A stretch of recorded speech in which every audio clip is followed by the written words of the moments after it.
Mesdames et messieurs, bonsoir et ravi de vous retrouver pour ce quart d'heure d'information. À Birbika, dans la région du Sahel, ils ont construit un centre pour assurer une nutrition de qualité aux nouveau-nés. Eux, ce sont les responsables du programme alimentaire mondial et en début de semaine, ils sont allés constater l'état de leur réalisation. Des images qui choquent pour sensibiliser les jeunes filles scolarisées sur la question des grossesses précoces. L'idée est de l'ONG Plan Burkina, qui veut par cette action atteindre l'objectif zéro grossesse en milieu scolaire. Ce sont là les titres de votre 19h. Mesdames et messieurs, bonsoir. Le programme alimentaire mondial s'investit au profit de la sécurité alimentaire dans le monde et dans le Sahel burkinabé. Le PAM a procédé à la vulgarisation des techniques agricoles pour améliorer les rendements. Des actions de dons de vivres et de soutien au plan nutritionnel sont également menées pour aider les populations à faire face aux défis alimentaires. Plus de précisions avec Kassoum Sori et Seydouzen. Le programme alimentaire mondial PAM fait le constat de ses activités de résilience dans le village de Babirka, dans la commune de Bani. 4 sites ont été visités par la délégation. Ici, plus de 100 hectares de terres dégradées ont été réhabilités grâce à la technique des demi-lunes. Nous-mêmes, on ne pensait pas que ces espaces pouvaient pousser de l'herbe. Mais Dieu merci, ils ont fait des demi-lunes. Cette année, on a eu beaucoup d'herbes. Nos animaux ont bien mangé. Ils ont bien donné des enfants. On a eu beaucoup de lait. À quelques kilomètres, c'est un périmètre maraîcher de plus de 7 hectares qui doit être aménagé avec un aire de compostage et un jardin nutritif. PAM approvisionne l'école du village en vivres pour sa cantine scolaire. L'institution onusienne a également financé la construction de ce centre de causerie nutrition. L'objectif, c'est de prévenir la malnutrition. Actuellement, le centre est composé de 3 GASPA, dont 2 GASPA femmes allaitantes et 1 GASPA femmes enceintes. C'était vraiment enrichissant de voir comment les partenaires sont en train de travailler ensemble pour faire que ce soit vraiment un développement durable, que l'appui que les PAM donnent à toutes les personnes de Burkina soit durable à la longue durée, qu'ils peuvent se soutenir eux-mêmes, qu'ils ne dépendent pas de l'aide extérieure. Le programme alimentaire mondial intervient dans le village de Babirka pour renforcer la résilience et améliorer les statuts nutritionnels des communautés faisant face aux chocs et aux stress climatiques récurrents. À Gawa, la Chambre régionale d'agriculture et TUAID tiennent une formation pour permettre aux agriculteurs de mieux s'organiser. Et depuis hier, ce sont les acteurs des produits forestiers non ligneux de la province du Poni qui sont réunis. Les grands points de la formation sont présentés par Madou Ouedraogo et Aboubakar Traoré. La faible organisation des acteurs entrave le développement des filières Baobab, Karité, Moringa et Néré dans la région du Sud-Ouest. C'est le constat que fait la Chambre régionale d'agriculture. Cette formation sur la vie associative et coopérative vise donc à renforcer les capacités des acteurs de ces filières.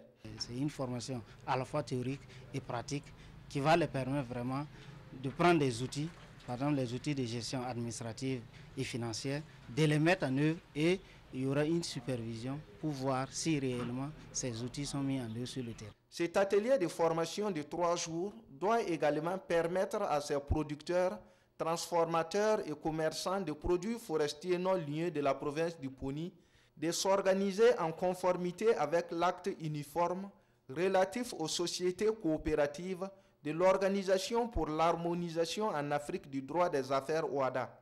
À la suite des acteurs des filières Baobab, Karité et Moringa du Poni, la Chambre régionale d'agriculture du Sud-Ouest et l'ONG TUAID prévoient former ceux des provinces du Numbiel, du Yoba et de la Bougriba. Et c'est dans le cadre du programme Valorisation des produits forestiers non ligneux 2 dans la région du Sud-Ouest. Des semaines, voire des mois de travail sous pression peuvent conduire à des états de stress graves. L'Office national de santé des travailleurs et ses partenaires sont conscients du phénomène et veulent amener les travailleurs aussi à prendre conscience. Lors d'une conférence publique, quelques causes du stress ont été présentées, de même que des stratégies pour éviter ce phénomène. Maïmouna Traoré. Le stress est un phénomène qui touche plusieurs personnes dans le milieu du travail. Il n'épargne personne, employeur comme employé. Mais ce qui inquiète, il passe souvent inaperçu. Il faut alors sensibiliser les travailleurs sur la gestion du stress. C'est d'avoir beaucoup plus d'attention sur cette préoccupation-là, à travers non seulement des actions de dépistage, mais également des actions de sensibilisation, de formation, et également mettre en place aussi des possibilités de prise en charge pour les travailleurs qui sont dans cette souffrance. Nous allons offrir aux entreprises des plateformes, justement, comme le professeur l'a annoncé, pour aider leur personnel en fonction du type de travail à essayer de se prendre en charge.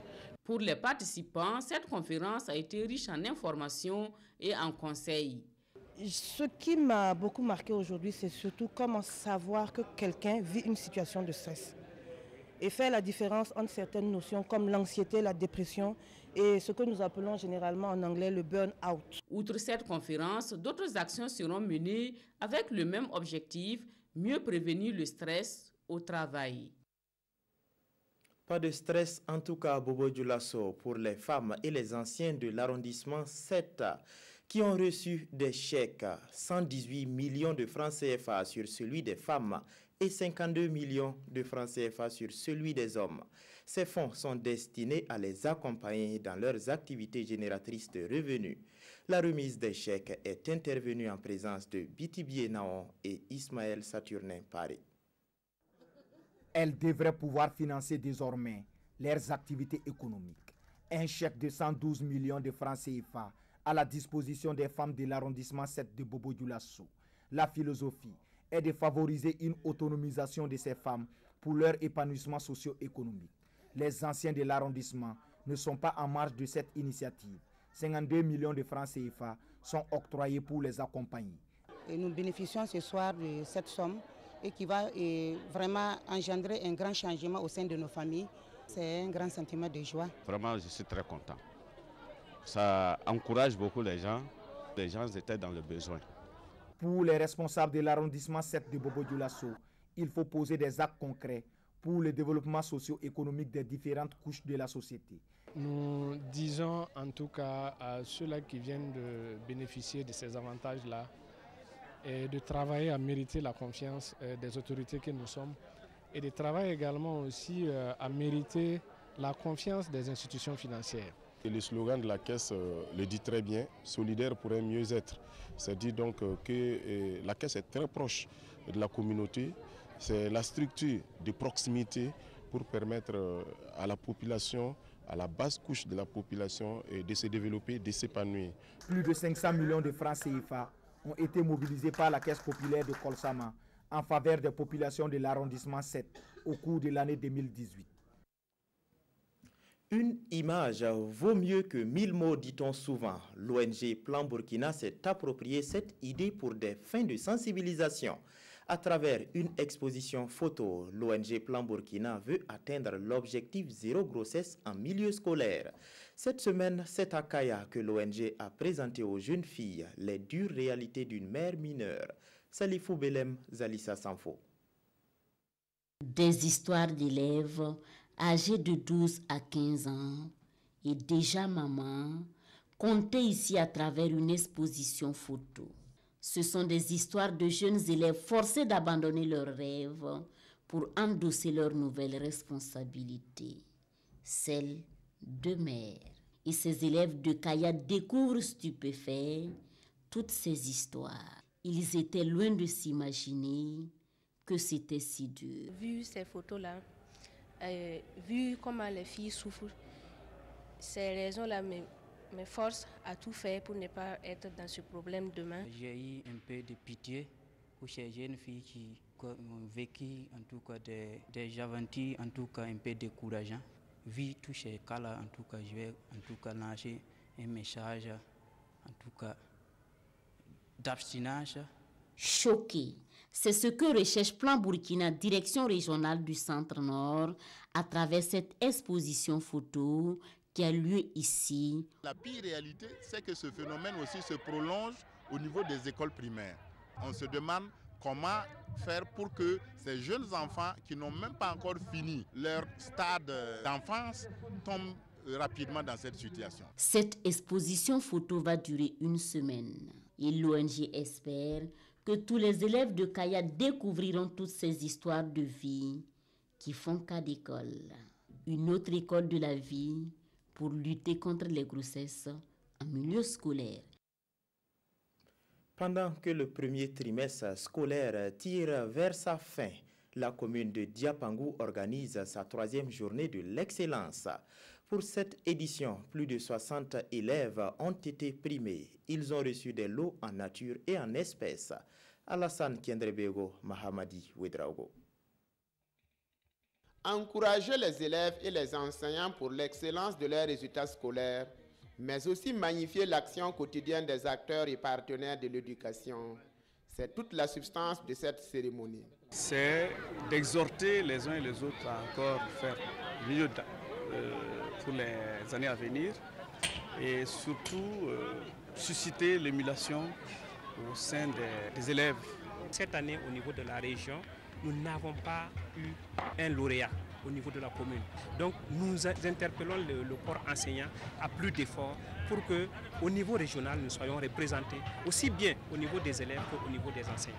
Plus de 60 élèves et enseignants sont récompensés pour le travail abattu durant l'année scolaire 2017-2018. J'ai eu un cadeau qui me fait plaisir. Je profite d'encourager toutes les amies et amis de bien vouloir se mettre au travail puisque c'est nous qui sommes l'avenir du pays. L'agence burkinabé de l'électrification rurale ABER a également octroyé des kits solaires à l'école primaire et au CG de Diapangou pour l'éclairage des salles de classe et des logements des enseignants. C'est tout pour les 19h de ce jour et de cette semaine. Merci de nous avoir suivis tout au long. Toute l'équipe se joint à moi pour vous souhaiter bon début de week-end. Bonsoir.